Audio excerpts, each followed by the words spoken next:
Are you still recording? Okay, you can stop.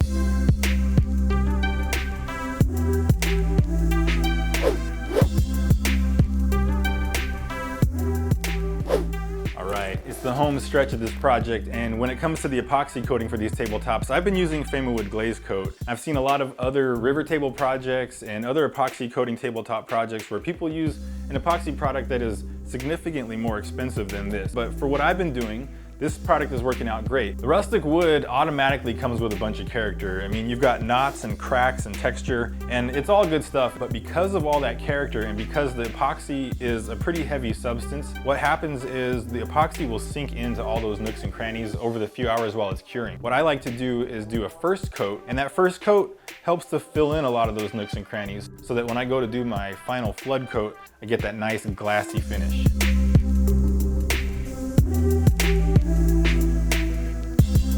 As you can see, we've got most of them underway, but we've got one left and I saved it just for you guys. This stuff has a really easy to use 1-to-1 mixing ratio, and as long as you follow the manufacturer's instructions, you'll be all set.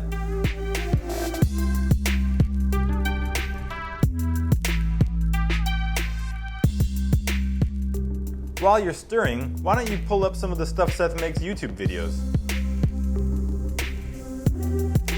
I can finally stop stirring and I can start pouring and spreading. Then I just use a Bondo Spreader to push the epoxy around and make it go where I want it to go. The reason I do this is because I want to push it to where all of my low points and my nooks and crannies are at. And it smells great too.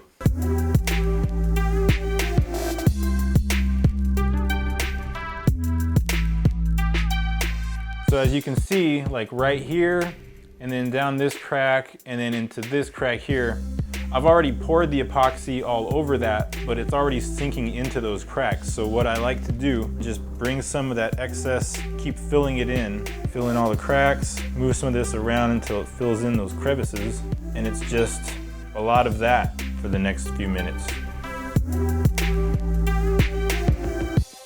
So I've got a pretty good layer over the whole surface here, and there's still a lot of little nooks and crannies, and the stuff is just gonna keep seeping into those over the next few hours. But there's still a lot of bubbles that I need to take care of, and I'm gonna use the little torch here to pop all those bubbles.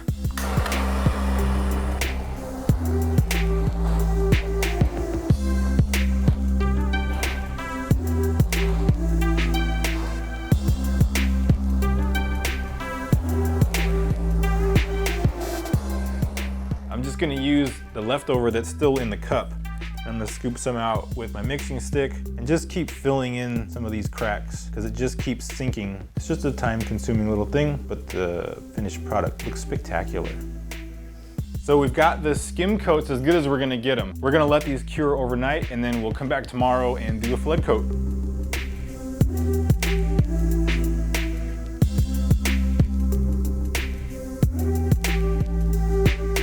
As you can see, the flood coats on the rest of the tabletops are looking really good. The only flood coat left is for this tabletop. And to do the flood coat, I'm going to use the recommended full amount. And that's why it's called the flood coat and not a skim coat. So, cue the stirring montage.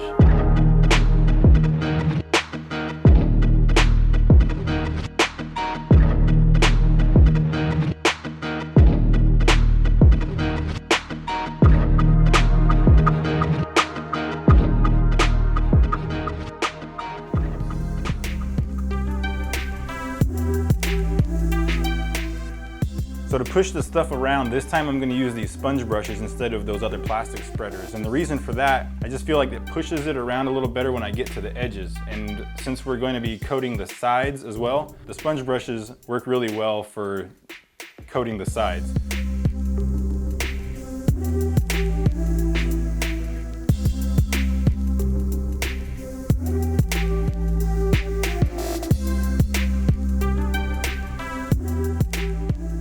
So I've pushed it up to the edge, and since we're gonna be coating the sides of these also, I like to let it drip over, and it's gonna drip, that's okay, because once we push it over the edge, I like to come back now and brush it on. And this is the reason why I like using those sponge brushes better than the spreaders for this part.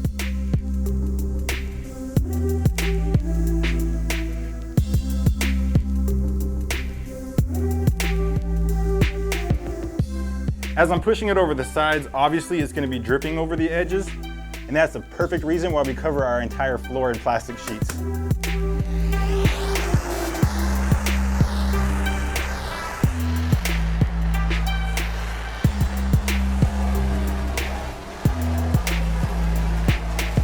So since I'm brushing it over the sides and then kind of wiping it along the edges here, one thing I need to keep in mind is these little drips that keep forming. I just got to come back with my sponge brush and wipe it off wherever I see some drips. And I'll just keep wiping. And I'll do that for a good hour after we've poured. So I'll try to wipe off as many as I can, but if I don't get them all, what I'll do is come back with the belt sander after the epoxy has cured, and I will proceed to sand off all of the high points.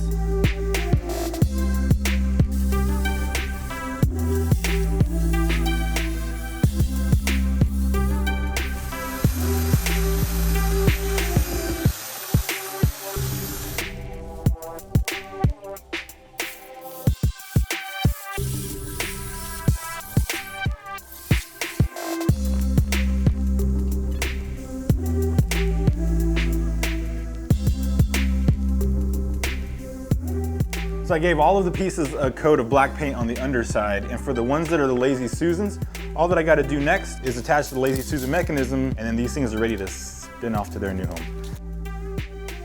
The Lazy Susan mechanism is 12-inch diameter, and so I'm going to make a circle on the piece so I know where to place it, and to do that I'm going to use this little ghetto compass that I made. I'm just going to make a mark with my pencil. I can line up my Lazy Susan inside that circle and use my pencil to mark out the spots that I'm going to mount it with the screw, followed by pre-drilling my holes.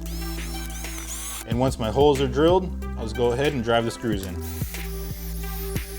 All right, these are done.